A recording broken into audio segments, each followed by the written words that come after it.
झाल्यामुळे जे आहे ती साखळी तुटलेली आहे आणि त्या व्यवसायातले लोक इतर व्यवसायात गेलेले आहेत. आणि म्हणून आम्ही सगळ्यांना आवाहन केलेलं आहे की ज्यांना पाहिजे असेल परवाना त्यांना आम्ही परवाने देतो. ज्यांचे जुने परवाने ते त्याचं नूतनीकरण करू आणि मुख्य विक्रेता सब विक्रेता वगैरे जे आहेत ज्यांना ज्यांना ह्या गोष्टी पाहिजे आहेत त्या विनाविलंब ज्या आहे परवान्यांच्या गोष्टी परवानगी देण्याच्या कागदपत्राच्या विनाविलंब जिल्हाधिकाऱ्याकडून आणि आमच्याकडून केल्या जातील. आता ही आपल्याला सगळ्यांना कल्पना आहे की हा प्रश्न जो आहे हा मुळात जागतिक प्रश्न आहे. हा फक्त आपल्या मुंबईचा महाराष्ट्राचा किंवा ह्या देशाचा नाही.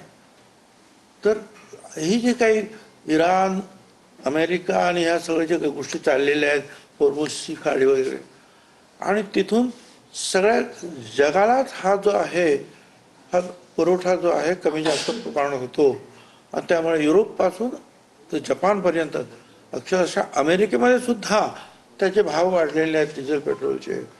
तर या अशा रीतीने ना एक हा जागतिक प्रश्न आहे. तरीसुद्धा या सगळ्या पार्श्वभूमीवर सन्माननीय मोदी साहेबांनी जे आहे नवीन नवीन अनेक देश जे आहेत ते धुंडाळलेले आहेत आणि त्यांच्याकडून आपल्याला डिझेल पेट्रोलचं आवक कशी होईल त्यासाठी प्रयत्न करतो. थोडी अडचण जगाची असेल मोठी अडचण त्याच्यात थोडी अडचण होऊ शकेल नाही असं नाही.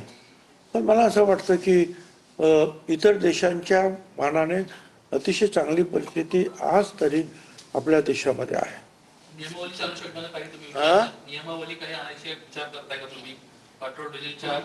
तूर तर काही नाही. तूर तर आमच्याकडे आहे आणि भारत सरकारने जर काही नियमावली पाठवली तर आम्ही ते पाठवू. आणि तुम्हाला मी सांगितलं की PNG गॅस जो पाईपद्वारे गॅस जिथे जिथे पाईपलाईन गेलेले आहे तिथे तिथे त्यांनी जून 30च्या अगोदर जे आहे अर्ज करायचा आहे आणि वेगवेगळ्या ठिकाणी महाराष्ट्रामध्ये वेगवेगळ्या कंपन्या त्या पाईपलाईनचं काम करतायत, गॅस पुरवण्याचं काम करतायत, जोडण्यात येण्याचं काम करतायत. ते करणार आहेत. जर पाईपलाईन तिथे असताना गेले असताना सुद्धा तुम्ही अर्ज सुद्धा नाही केला तर LPGचे सिलेंडर बंद केले जातील हे मी पहिल्यापासून सांगतोय. तुम्ही अर्ज करा. कदाचित काम नाही झालं पण तुमचा अर्ज आहे तिथे त्यामुळे तुम्हाला ते LPG सिलेंडर मिळत राहील. पण पाईपलाईनचं जाय नंतर काम पूर्ण झालं तर बंद होईल.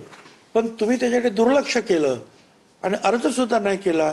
तुम्हाला पुन्हा एकदा सगळ्यांना सचेत करायचं आहे की तुम्ही अर्ज करा. जिथे जिथे पाईपलाईन्स गेलेल्या आहेत गॅसच्या पाईपलाईन्स त्या ठिकाणी ते जानेवारी 30 जूनच्या अगोदर आणि आपला क्लेम ठेवा.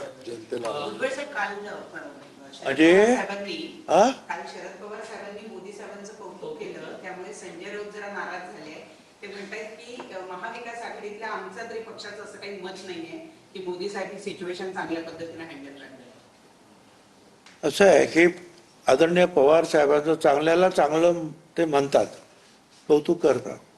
ते आजची काही एकच गोष्ट नाही, अनेक वेळेला मोदी साहेब अनेक वेळेला ज्या स्वतः मोदी साहेबांनी सांगितलं की राजकारणामध्ये ते माझे मार्गदर्शक राहिलेले आहेत. ज्या वेळेला पवार साहेब कृषीमंत्री होते आणि ते विरोधात होते मुख्यमंत्री गुजरातचे, पवार साहेबांनी स्वतः तिथे जाऊन ते कुठल्या पक्षाचा हा विचार कधी केला नाही आणि कृषीच्या माध्यमातून गुजरातची उन्नती कशी होईल त्यासाठी सहकार्य केलं, त्यांना मार्गदर्शन केलं. त्यामुळे पवार साहेबांचं काम करण्याची पद्धती वेगळी आहे.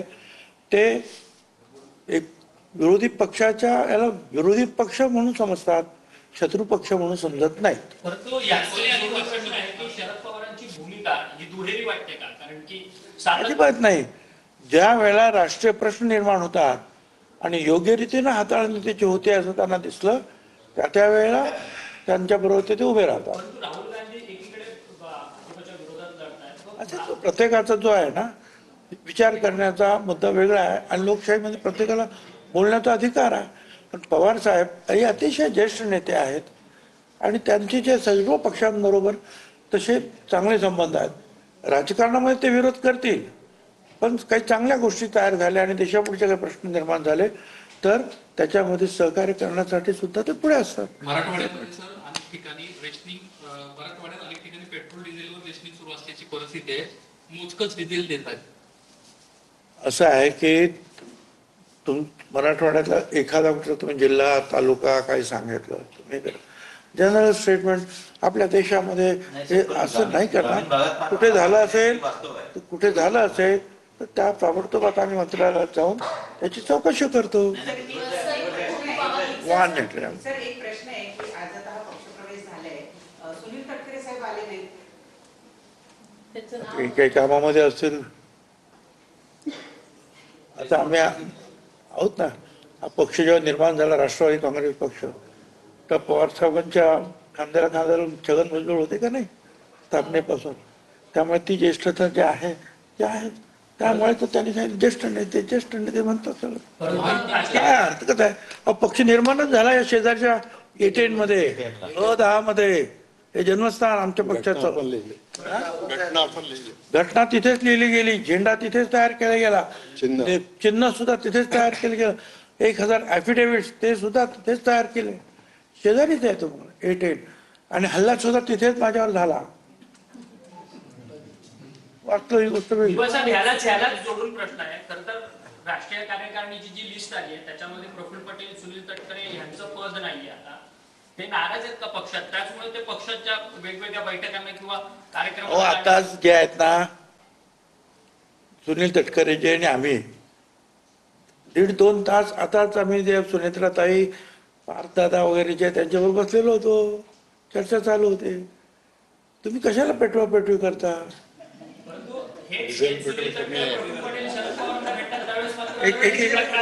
एकीकडे सांगता डिझेल पेट्रोल कमी आहे, दुसरीकडे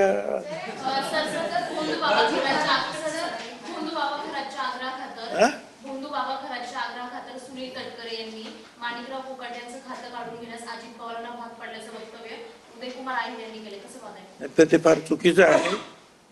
असं काही नाही. आणि सुनील तटकरे हे सुद्धा एक मॅच्युअर्ड नेते.